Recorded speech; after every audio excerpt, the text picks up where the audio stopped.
Hey, welcome to Lead a Life Uncommon. I'm Mary Bicknell, former psychotherapist and sales training turned business success coach for female entrepreneurs and business owners ready to jump off that plateau, my friends, smash through your income ceiling and simplify every single thing in your life and business so you can have some time back. Yeah. Remember that free time? That's why you started your business in the first place, so you could do all the other kind of cool stuff of life. So maybe you're here because you need to tweak your marketing, your selling, or your offer. Maybe it's time to stop sabotaging, dump the fear, up level your mindset, and allow yourself to make all the money you crave while living out your purpose. If you're ready to make everything simpler, get more productive, have more free time, and truly lead a life uncommon, this is your go-to podcast. Weekly biz bites, deep dives, and interviews will ensure you're going to get the answers. Ready? Let's go.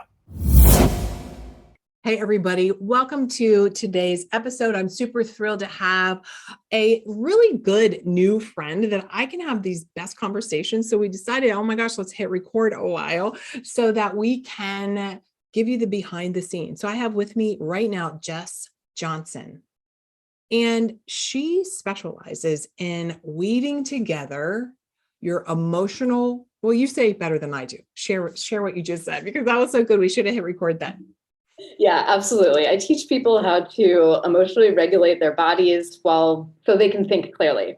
So I combine nervous system work, calming the body, with mindset coaching so you can think about your emotions in a different way, because I do differentiate between emotions and feelings. Ooh, well, let's start with that. What is the difference?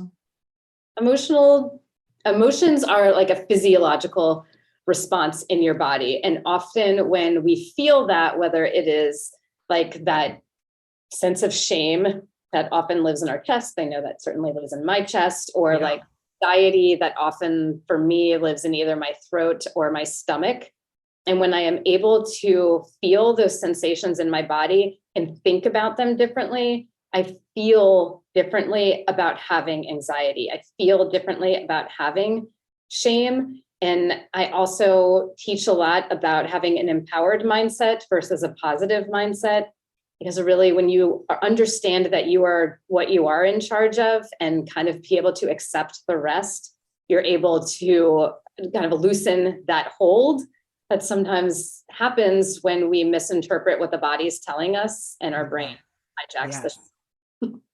So if we don't have that, awareness with our bodies, and we're just all in think mode, right? So I'm a trained cognitive behaviorist, right? So just for everybody to know too, Jess was a therapist. As you know, I was a therapist. So we met and we've talked a little bit about like the difference in the industry of therapy versus coaching. And also we're going to really talk today and focus on what it's like to make a transition, what it's like actually to be an employee, to go to be an entrepreneur, and how do we really call our own shots.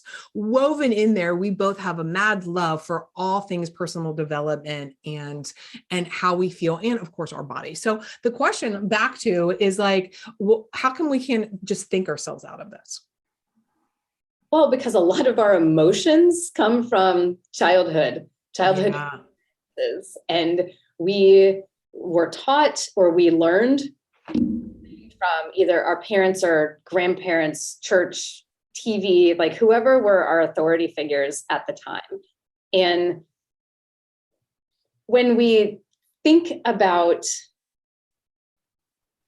moving through life as an adult, this is something I see so often. I see people who are familiar with personal development work, whether it is other therapists or coaches or just like read a lot, and them say all the time, like, logically, I know I shouldn't be thinking this anymore. Logically, I know this isn't my fault.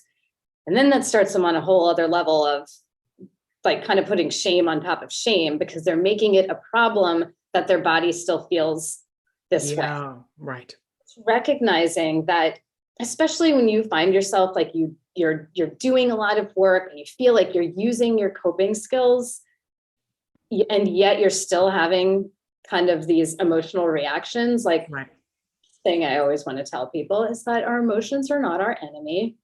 They serve as information. Right. And when we are able to kind of choose the space and grace to take a step back and ask ourselves, what is this anxiety telling me today in this moment?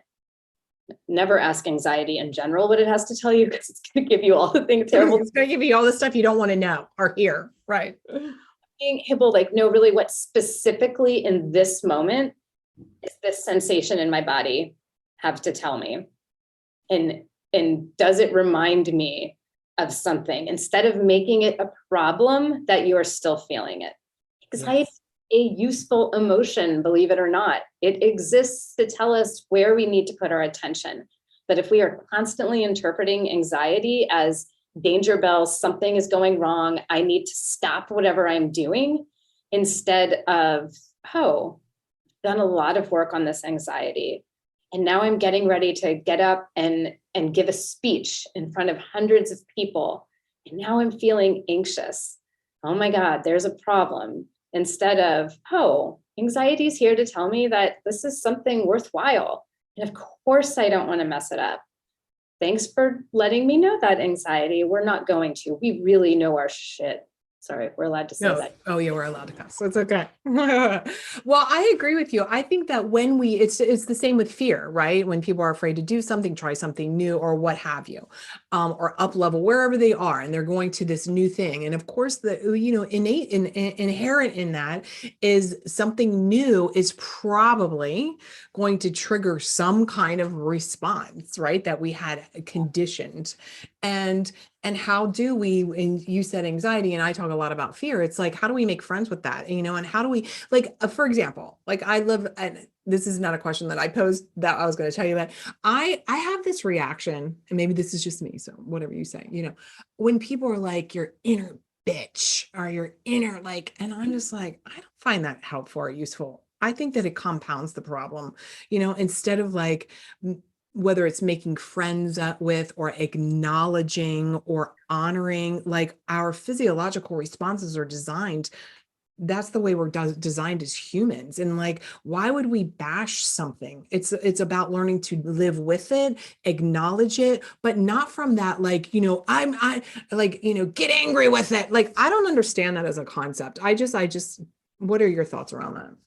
No, I love that you said that. I feel the same way, because I believe the solution to anything in life is being able to access self-compassion. Yeah. Any kind of name calling is not compassionate for me. I don't even love, like, joking around calling friends bitches. Like, to me, I am a very lighthearted, playful, fun human being, but that to me is not funny. Don't call me names either. I don't. Yes.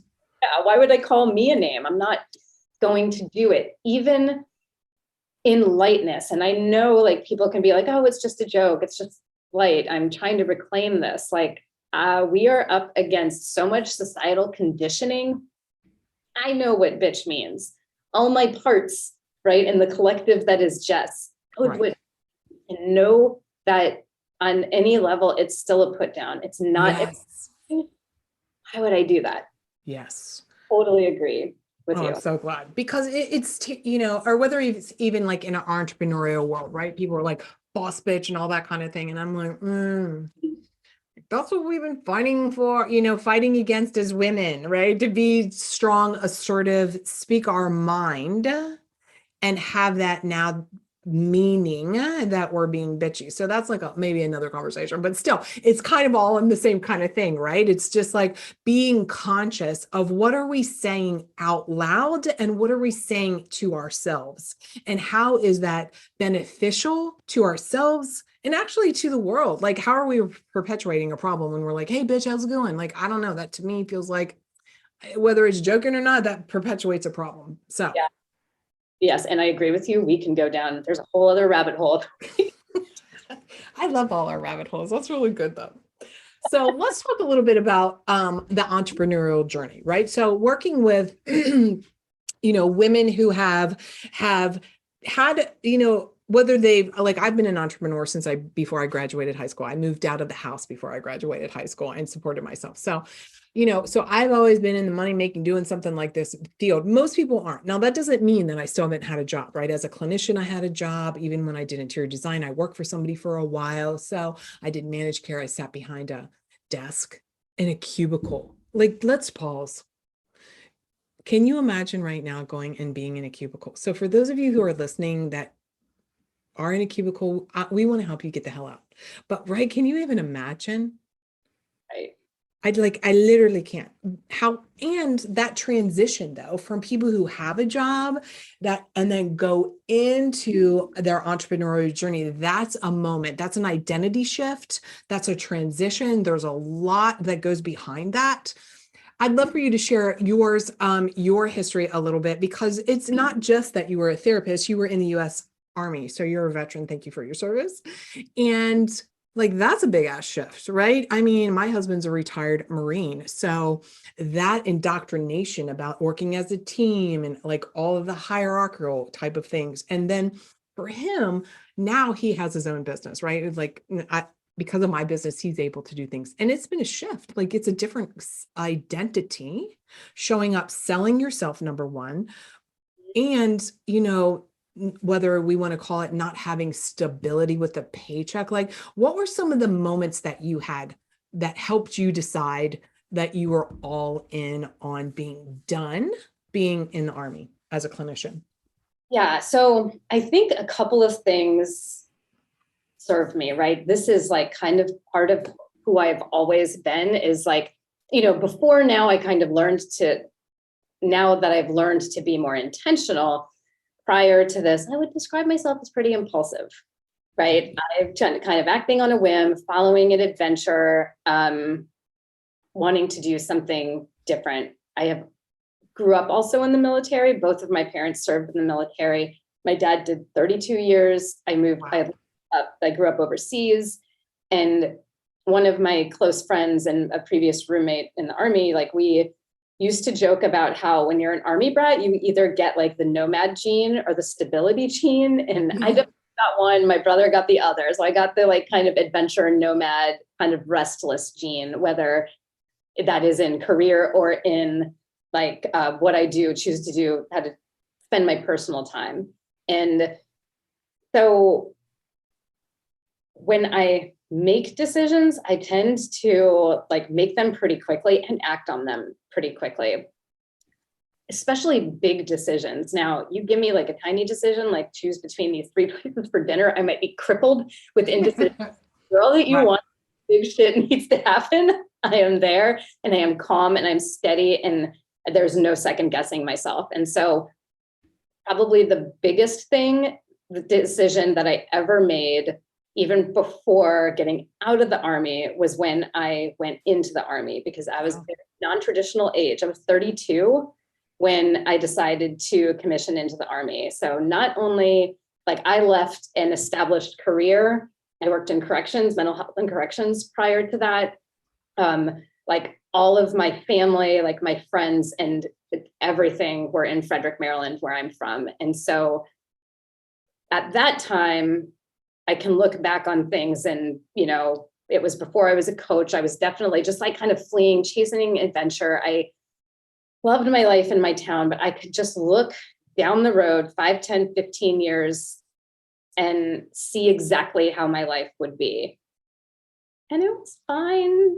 I know. Fine. Oh, is that your favorite word ever? It's fine. I swear it's fine, Mary. I swear, Jess, it's fine. Right. Yeah, it just felt like settling, right? And yes. like I knew I wanted to just do something different. So I started looking into government jobs first. And then during the course of that for therapy, I realized, oh, I can join the military. I can do 3 years of anything. And joined, loved it, did 5 years, and then actually had a pretty profound experience with coaching. And so again, very quickly made the decision to get out of the military and pivot to coaching. Knowing that, of course, like I made the decision quickly to get out of the military, but it's not like your 2 weeks notice, right? It took me 13 months to transition out, give my notice, get all the approvals done. And so when I really think about that, I just think I've done this terribly scary thing. Of course I can do this thing. Yeah. And so whenever you can like pull on other scary things that you've done and show yourself how you've gotten through them, you can apply that. You have evidence that you can do scary things. You exactly. can in here. So When I got out of the military, though, I still wasn't, I had at this point finished up a coaching certification. It never occurred to me to hire a coach, though. I was like blind. When I look at that time, I was kind of trying things, but not really getting like what I wanted to do. I just didn't have any clarity. And then I kind of fell into a dream job of mine, which was coaching veterans, facilitating retreats, coaching veterans in like the wilderness, doing these wilderness programs. Oh my gosh, that sounds amazing. It was incredible. I learned so much there. It gave me so much more confidence. So then when COVID happened, and I kind of, one of my friends recommended me to the business coach that you and I met through now. And somehow like listening to her, and I heard this thing called general life coaching, and it just gave me permission to own I am a life coach. And I kind of told you before, like how I did that for myself and why it was so quick is because I just was like, when I was a therapist, I never stumbled around like tripping over, I'm a therapist. Oh my God, what if they ask me like who I therapize or like whatever, right? Yeah. I would just say I'm a therapist, and the people who cared to have a conversation with me would be like, oh, what kind of therapist are you? Oh, what kind of people do you work with? Oh, tell me about like the most favorite breakthrough you've ever heard, right? And like literally that second helped me just flip a switch and just start standing in this power of I'm a life coach. And when you yourself make this decision that this is my identity, this is who I am, something changes. Your confidence, your tone, the way you stand. No longer was I introducing myself as, oh, I'm a life coach, but I was a therapist, but like I wasn't, and let me qualify it by saying, right, I get it. I totally get it. Always like giving this thing. Right. And I might tell people, oh yeah, this started, with my background in therapy. But really, if it is like relevant to the conversation, it's no longer in the introduction. It's, yeah, I'm a life coach. And then when people, oh, how did you get interested in that? Oh, well, I was doing therapy, and here are some of the trends I noticed. And here's the impact. Here's my story of how profoundly it impacted me. And so it is simultaneously as easy and hard as making a decision and just stepping into that and knowing the brain's going to do what the brain's going to do, which is panic and tell you all the things. Once we know what's going to happen. So what do you think about, when people, whether I've been working with new people or even seasoned people, and they're up leveling or they're firing staff or they're changing their rate or whatever, it's this moment where there's a shift, right? We can call it a shift in identity. We could call it up leveling. We can call it making a decision, but there's a hesitancy. And I don't think most people, except you and I do the work all the time, right, are not taking the time to actually validate that they can have success. Yes. That historically, I do an exercise with clients, like list 100 successes. And of course they can list all their like degrees and stuff, but it's also like other things that you've done in your entire life, right? And so we have to give our brain evidence that we have had a process of success. I guess, that what I heard you say was that you were impulsive, but when you make a decision, you act on it, right? And I think that like a lot of times, I'm sure you've noticed too, that people don't necessarily trust themselves to make a decision and follow through with it, or whatever the fallout is. And so to me, part of their identity is whether we want to call it insecure or unsure or whatever it is, it smells like that, right? And so, but part of being an entrepreneur, I don't know about you, but we got to jump in like the pool. We got to jump in feet first. It's not tiptoe. I know that some people are like, do a side hustle, but I don't know. For me personally, and it sounds like for you too, right? There's got to be a moment when you've just like decided and you're all in. Yes, absolutely. You cannot be wishy-washy. You cannot, kind of flirt or entertain anything else. It is the decision. And for me, it is even further down from that when it comes to, because I coach a lot of people on trust, on self, because I am an emotions expert. I coach a lot of people on emotions and how to integrate their mindset work or their thought work faster. It is about you and I talked earlier about acknowledging those parts of us, acknowledging that fear, getting to know it, like kind of normalizing that it's there without making it mean anything. Yes. The important part of that after that, though, is like acceptance. Yeah. That fear is always going to be there. Some anxiety is always going to be there. Some self-doubt is always going to be there. It is there to let us know we are doing something scary and there are stakes involved. Right. Being able to know the difference between the type of fear that is like, oh no, shit, I really do need to like take a step back and make sure I'm like run, right. Yeah. and the type of fear that is like, okay, this is fear. I can put it in the trunk with the rest of the baggage, not in the driver's seat or controlling or even navigating. Yeah. Right. I want it to be, sometimes we talk, language is like, put it in the passenger seat. No, I don't want it either. I want it in the trunk with the rest of the baggage. I know you're there. I got to unpack you at some point. Right. That's in charge of deciding when I get to unpack you. Because, this is what is, I believe, is required, right? As we are navigating everything, because back to being an employee, right? And even if you were an employee or even if you had your own clinical practice or what have you, there's something new when there's something that happens when you are then become the actual thing you're selling. Like there's so much triggers in that, like, who am I, imposter syndrome, blah, blah, blah. Like we can rattle down the list of things.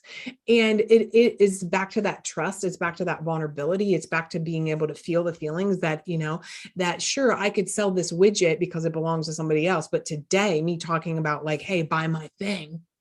It's me. I know I'm an expert. Like most women never claim their expertise. Most women never claim, or let me back up from using never or all or nothing talk, right? What I've noticed, and I'm sure you have too, is that there's a moment where we've been conditioned that we don't claim something. We don't necessarily put the stake in the ground. And by you going from, a corrections officer and getting out of the army and then, having your own coaching business now, like you've had to make these stakes in the ground. And what is part of your like mental process, right? Because I don't think most people actually sit down and think about not just what they're feeling, but they actually don't think it through. Like, hey, I can actually do this. These are going to be some of the problems. These are going to be some of the things that are going to come up. And they don't actually acknowledge that there is going to be a significant shift in your identity. But you've changed your identity a couple of times, right?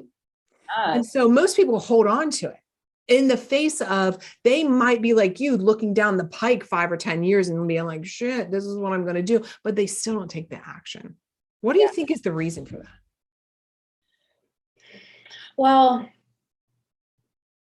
my reason or their reasons, like just what you've observed yourself and others. Well, in others, definitely it is like our fear reactions are completely different. And that's always rooted again in like childhood expectations and what we can handle, right. Making sure our body is safe, right? Because I want to be very cognizant of, without getting too deep, and as I know we're not talking about therapy stuff, but the body holds the score in trauma and in significantly emotional events that happen to us when we're younger. Sometimes I think the difference is not recognizing that you can still, we're all in whether you want to call it a personal growth journey, which is what I resonate with versus healing journey, or whether you resonate with the language of healing. Like it's not like it's a journey and it's healing and personal growth, which to me is like, right. There is no end to those things. And countless times I hear people say like, I've got to heal this before I move forward. And they're constantly trying them to fix something instead of just allowing that you've ever done is enough and you can start moving forward. And you can be healing while doing that, moving forward, getting used to success, understanding what celebration feels like. Those are the things that are going to help move you forward even further. And you can't do that while you're constantly looking behind you, thinking that there's something you need to fix. Oh my God, this is so good. I feel like that's another whole thing we could talk so much about. And what also comes up for me is I'm like, how many men are having this same conversation right now about their trauma? And we could talk all about like, well, that's because the majority of trauma, people, children who have had, abuse are obviously, predominantly female, and all of those kind of things. But case in point, when I love that you said that when we're looking in the rear view mirror, like I've got to fix that before I move forward. It's like we're creating our own crises even in that moment. We're perpetuating and like I don't resonate with like the healing journey. For me, it's personal journey. In fact, I actually say I like to be on the edge of my own evolution. That's where I want to reside, and I want my clients to reside that way. I have just a really big reaction to like I am not a survivor, although I've had significant trauma. I just don't use that language. It just, for me, it to me it just brings it all back up, as opposed to I'm evolving, and that gives me freedom. And like when we think we're evolving, that doesn't negate that there's stuff that I might be working on with my own therapist or what have you. It doesn't negate that, but it's propelling forward. And I think that's part of coaching that we both like, right? It's about where are we headed and what's that journey toward that. And like the goal in and of itself is beautiful. And yet the journey along the way is the richness, the ripeness, the experiential type of the experience of moving through things. Like that's the juice. Now, I used to eye roll when people said that, though. I don't know about you. When people were like, it's all about the journey and who you become along with. And I'd be like, ugh, because I was always like, just get me to the goal. Yeah. Now I can appreciate the journey, because you can't get to the next thing without growth. And the goal is always being like, or as I used to think it was, is like feeling better though. I got to feel anymore. That's the end. Now that I'm, no, the goal is knowing when, like, how to treat yourself on the days where it's really, truly crappy. Yes. And not knowing, like, not understanding, like, part of my, like, the journey that I'm still on today is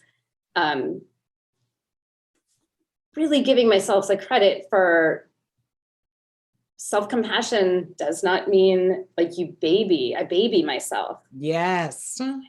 Passionate to myself when I stop and I nurture that part of me that's really terrified. I listen to what it has to say, and within those moments make a decision as to, okay, do I need to back off this thing right now? Is there some more work I need to do somewhere? Or is this a thank you, I hear you.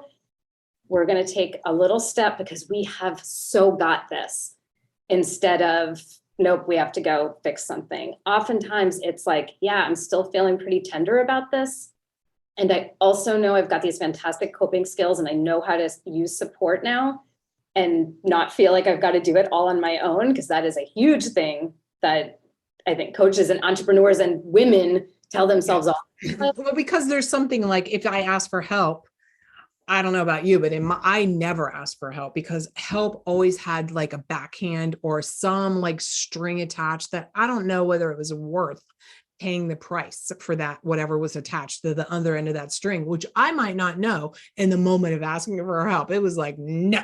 Not to mention, I think that also like culturally, like a middle-class mindset is like, if you can do it yourself, pull up your bootstraps and you kind of do it. So, there's that. And of course, as entrepreneurs, and we're in a world where we make money, we're around a lot of other women who make a lot of money. Like that's just another thing all in of itself. Not to mention that historically we're both clinicians, and like the martyrdom of therapists and can't charge any money because blah, blah, blah, all that. We don't need to go down that route. But still the identity shifting to say, yes, I know something and I'm willing to charge for it. And I'm willing to charge as much as I decide it's worth.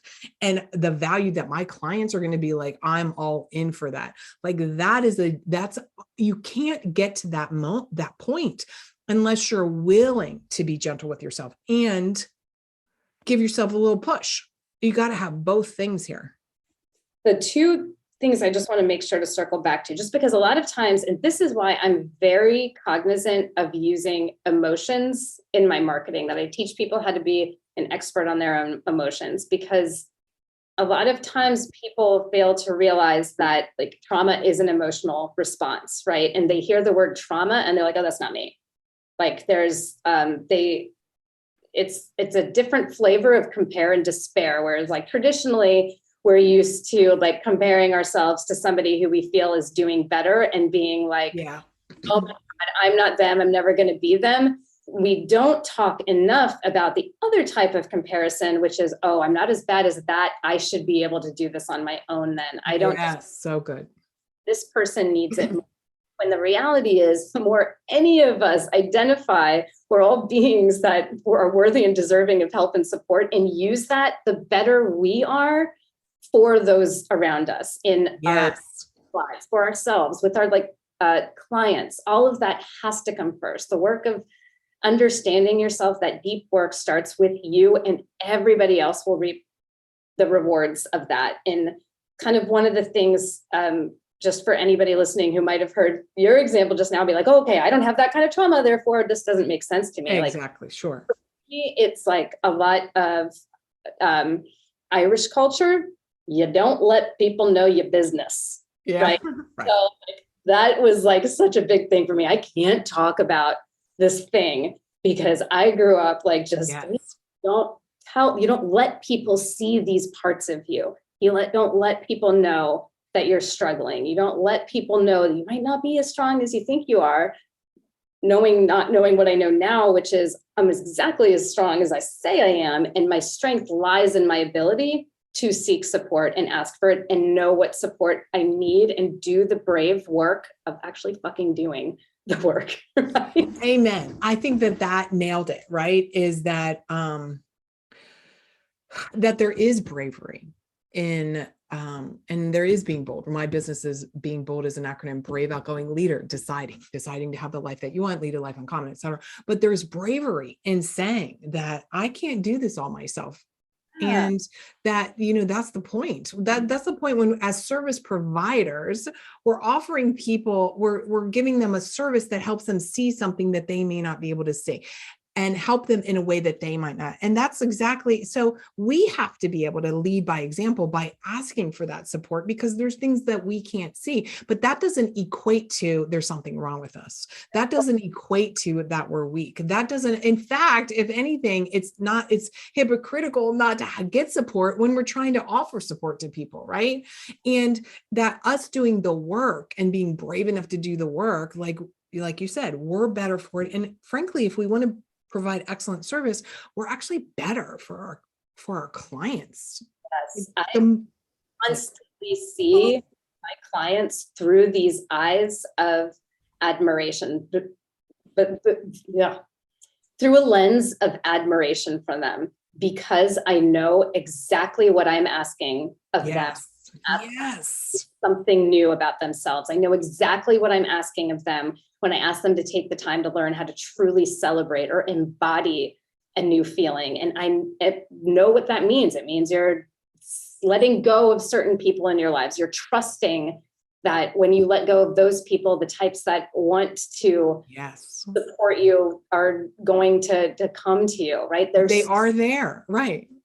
Absolutely. And so every time like I ever falter in like my belief as a coach, I immediately go into, instead of thinking that it's something about my business structure, I immediately go to like, where do I need support in this for myself right now? And I see that as a huge difference in what I see oftentimes with entrepreneurs. They constantly, and this might lead into your next question, so I'm just going to give the question as I am. Go ahead. Yeah. In my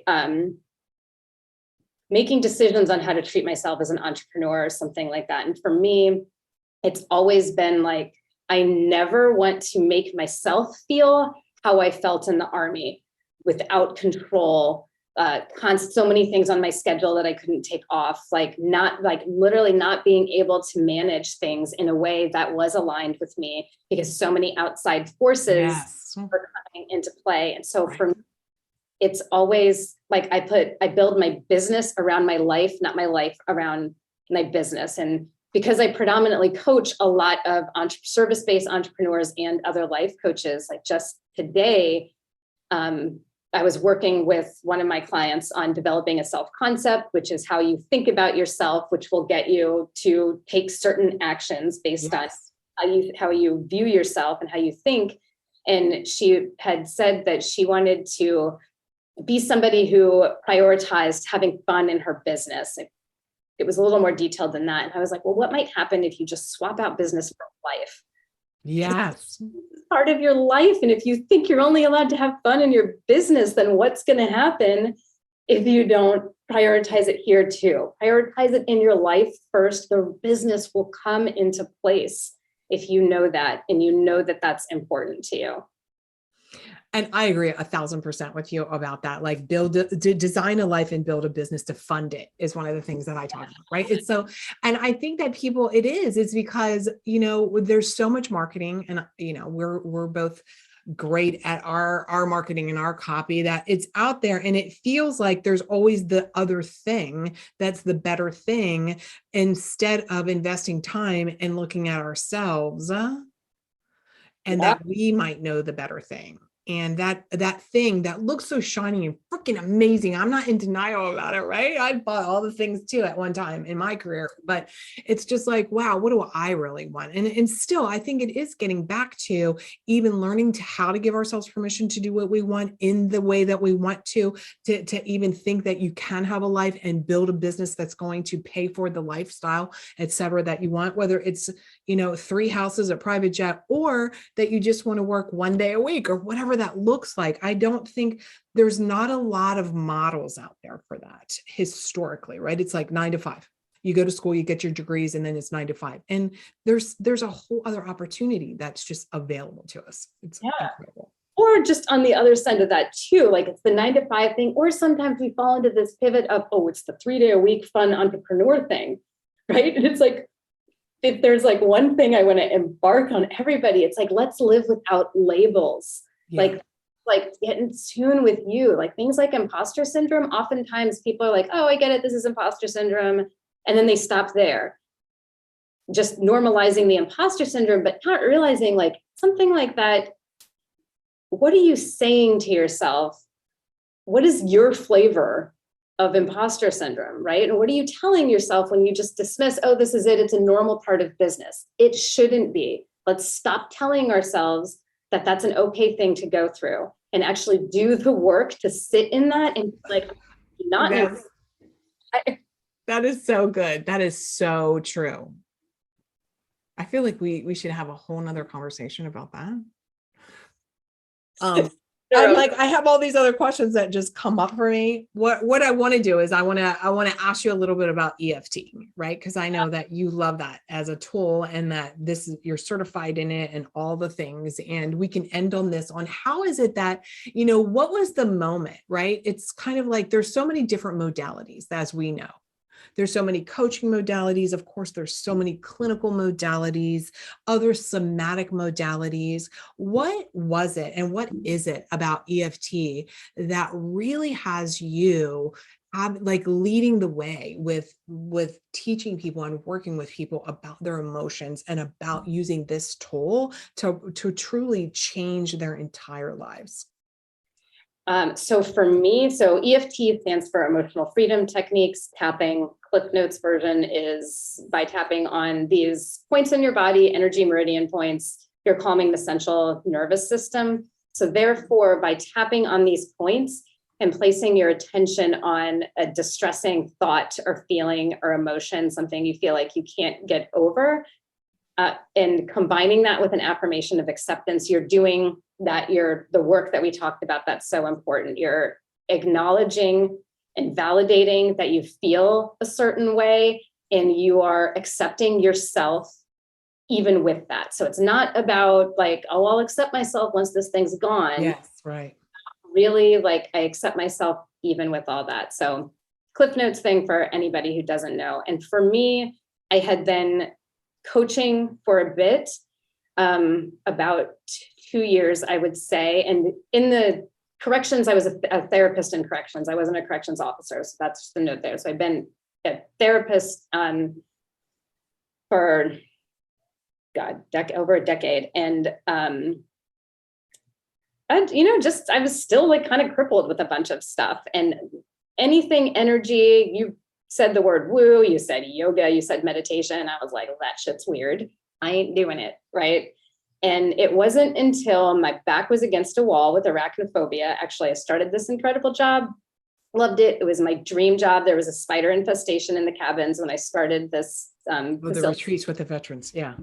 And somebody taught me the EFT points, and it, like, I'm not kidding. It was like somebody cast a spell on me, because I have had profound arachnophobia my entire life. Even in my here, there's a little spider, my tattoo sleeve. If you see a picture of me in my bio, there was a little spider that was before I ever found EFT. This is how much spiders have impacted me. And this was supposed to be my little talisman against spiders. And so now it shows me my journey to EFT, because it was such a profound, like, I worked there 18 months and the spiders were still there.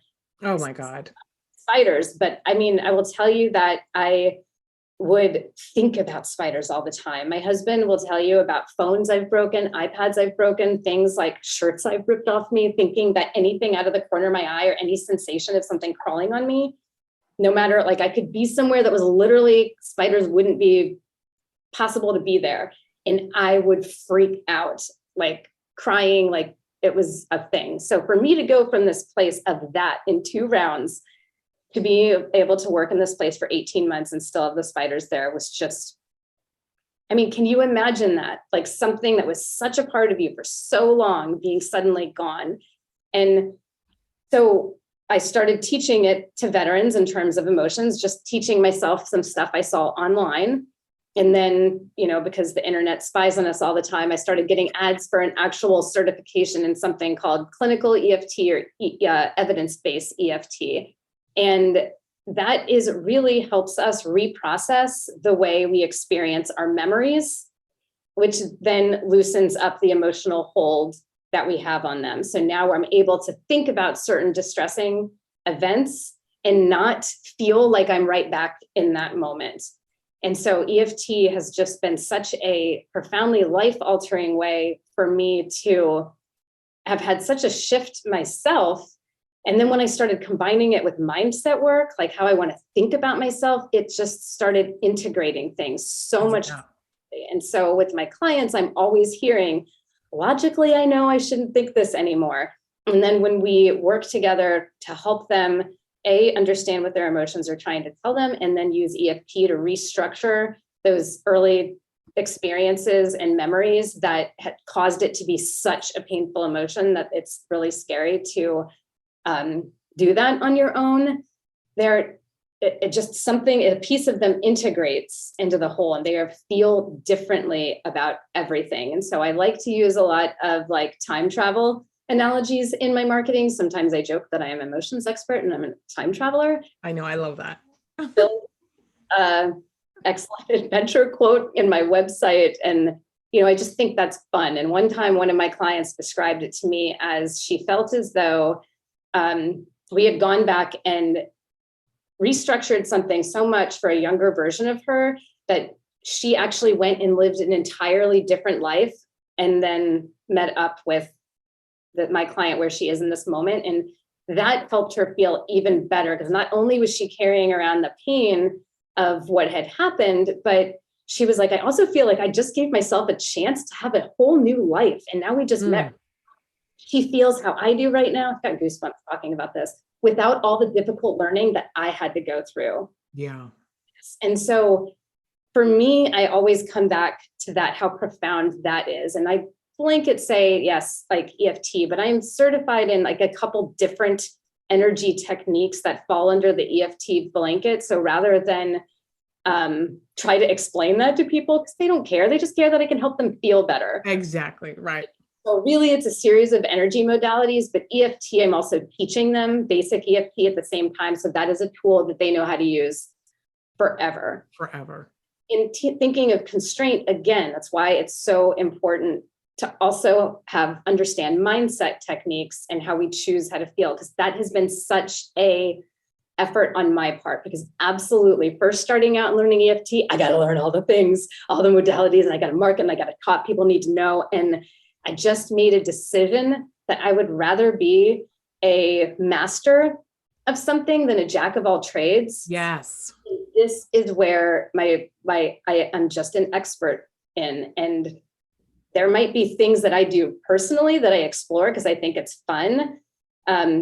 Different other energy modalities or even mindset things. But like, for me, it's the EFT that has allowed the door to open on anything else. And so when you learn how to calm your central nervous system and understand your emotions, doors open for you in anything you might want to do. And you're able to make decisions from a different place of clarity, period.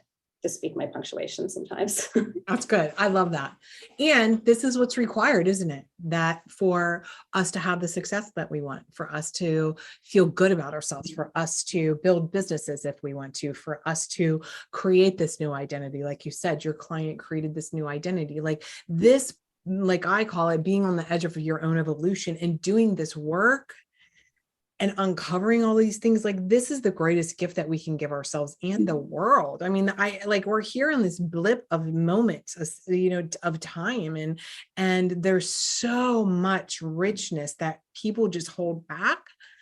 And if they just gave themselves permission to even get to know themselves better, like that, even just that is the beginning. And I know that's so much of the work that you love to do, like that connection that you have with your clients. You don't take that for granted. It's like a gift. Absolutely. And I love it. I adore it. And I get so earnest about it and I don't even care. I used to think like, oh my God, you're so earnest. People are going to think you're like a little puppy dog jumping around. Fuck it. I am. This shit's amazing. And life is so different, and how you experience the hard things is so different. And I also don't subscribe to life as 50-50. I think that's a weird little thing to teach. I believe that there's like, moments of crap embedded, but when we like think anything needs to be half, like 50-50 of anything, it's still like setting us up for something. There's shit that happens. I personally call it balance is bullshit. That's what I've always said my whole life, right? Because I think like what you said is when we have that as a construct, whether it's 50-50 or balance, that we're setting ourselves up for innate failure because we're seeking to strive to something, and then we're dismissing a moment, and then almost waiting for the next shoe to drop because, and then, it's just like, I don't know, like that, like I've never thought that when people are like, I just like to live in balance. I'm like, I don't know that that's a thing. Totally, like waiting for the other shoe to drop. I love how you put that. That's so true. It teaches people. I work with so many people with this limiting belief that I've got something good. That means I got to give something. This doesn't come without. Right. Yes. Is people interpret that as, and what a sad way to live, right? Like I like to think of like harmony instead of balance. That's what I use too. I use harmony and seasons. Like there's seasons in life. Like, some people are old, some people are young, some people have some kids, some people like all the things. And if we live in harmony, I don't know, I'm very like the wooey nature part of me that I don't necessarily lead with. Like, I mean, if we actually just look around and we like let nature, give us some guidance also. It's like there are seasons. And what if we allowed ourselves to recognize the seasons of life, or even the seasons in business, right? Some niches are busier than others. Like if you know that, like, then you don't have to be stressed out because it's June and nobody's buying your thing, or whatever. It's January. You better know you're busy if you have a club, a gym. So it's like, then you get to actually be what most people want, quote, quote, I'm air quoting, right? In control of their life and their calendar. So if you can start learning even your own harmony, your own vibes, when you start to do that, and you can honor them, because there's times that I want to be really busy and there's times that I don't. And, this is back to making these choices to get to know ourselves and set ourselves up for the best success that we can individually as just people. But yeah, that whole balance or 50-50, I mean, I'm not a subscriber to that. The magic of entrepreneurship too is that we get to make our own seasons, right? Yes. Don't have to follow traditional weather seasons that we're talking about. You and I are talking about the seasons that we create. Exactly. In tune with our alignment and our cycles. Like I go through so many phases. And here's another nuance of how we talk about ourselves, right? You've probably heard me say this, joking around about how I'm consistently inconsistent in my marketing. I kind of realized fairly recently that is not serving me because Yeah, I was going to say, when I heard you say that, I was like, I don't know if I know her well enough to be like, you might want to reevaluate that. But what was your aha of late? totally have. Like now I'm just like, that's not serving me. I am consistent. This is consistency for me. And sometimes I'm on fire and I will churn out 4 reels in a day and they're amazing. And I think they're so helpful. And I don't worry about, oh, I got to put this in drafts and like schedule it. No, it's going to get out right now because I have full trust. It's going to help somebody in this moment. Yes. It just loses. I believe like when you're posting or when you're writing something, there's something about the power of the moment that you're doing it in. Just put it out there, trusting that shit's not going to go away.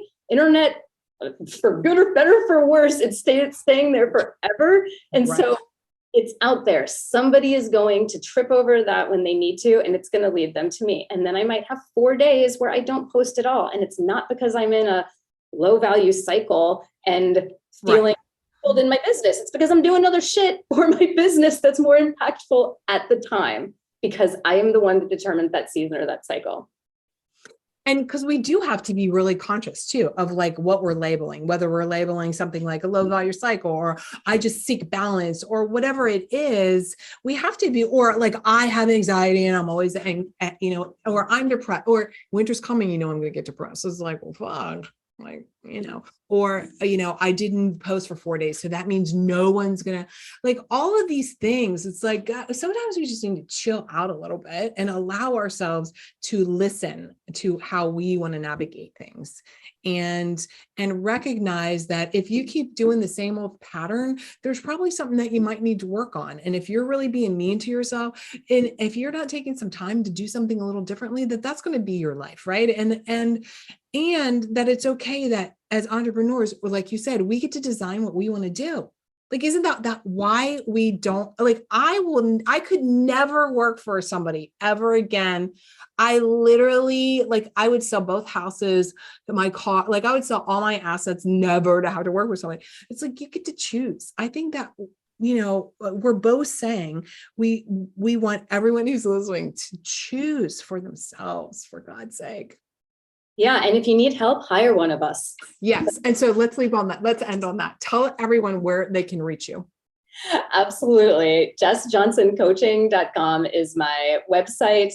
And you can find me on Instagram at Seeking a Great Perhaps One, the number 1. On Facebook, Jess Johnson Coaching Services. Reach out or email me, get on my email list. That is the best way to keep track of things that I'm doing, because I'm getting ready to do something that I've never done before on, what is that, after Black Friday, Small Business Saturday. And I'm going to be releasing something only to people who are on the waiting list. So you'll want to be on my email list to get access to that. And if you want to email me at JessJohnsonCoaching.com and just say, hey, girl, heard John Mary's amazing podcast, send me your link, and then I will. Yeah, that's awesome. Well, on that, I'm going to just ask you one last question, but you've kind of answered this the whole entire time. Like, what's your definition of leading a life uncommon? Yeah, I think it's being a breathing example of what is possible. Oh my God. And it is like, that chokes me up. Choosing to realize. So Viola Davis just gave this amazing quote on this show called Hot Ones the other day. And he asked her, said, the privilege of life is being who you are. What do you think of that quote? And her response was, I think you just you're put on this. Hey, I've got something special for you. To get you back some of your time, to have an actual plan, pop over to marybicknell.com/freebie. And the link is also in the show notes.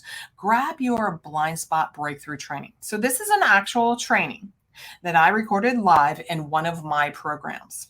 And what we're going to do is I'm going to help you bust through 5 blind spots that keep you from having every single thing that you want in your life and your business. You're going to work through these things. You're going to have ahas. You're going to learn what triggers these blind spots to show up. And we're going to create a plan to help you stop doing those things. So make sure when you're done, you send me an email and you let me know all your ahas, and I'll see you on the inside. Oh, wait, don't forget, leave a comment and a 5-star rating, and I'll talk to you soon.